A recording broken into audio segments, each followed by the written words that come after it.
আসসালামু আলাইকুম। সবাই কেমন আছেন? আশা করছি সবাই ভালো আছেন। আলহামদুলিল্লাহ আমিও ভালো আছি। দুপুরে রান্নাবান্নার জন্য প্রস্তুতি নিচ্ছি। আমরা অনেক সময় ভিডিও দেখে বের হয়ে যাই। এটা কিন্তু করা একদমই উচিত না। আমাদের পরিচিতি ভিডিওটির সঙ্গে রেখে যাওয়া উচিত। আমরা যদি ভিডিওটি দেখার পর একটি লাইক এবং কমেন্ট করি, তাহলে আমাদের পরিচিতিটা কিন্তু ওখানে রয়ে যায়।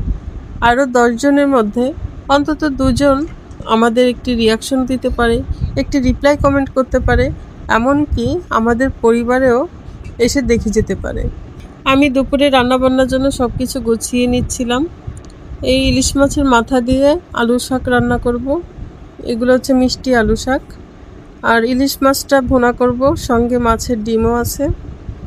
ইলিশ মাছটা আমি ভুনা করা চড়িয়ে দিয়েছি। আচ্ছা, আপনি আমার ভিডিওটি যখন দেখছেনই অবশ্যই একটি কমেন্ট রেখে যাবেন, যাতে করে আমি আপনার পরিবারে ঘুরে আসতে পারি। ইলিশ মাছ এভাবে ভুনা করলে অনেক টেস্টি হয়। আমি প্রায় সময় এভাবেই রান্না করি, কেননা মাছ ভাজলে আমার তেমন ভালো লাগে না, বিশেষ করে তাজা মাছ।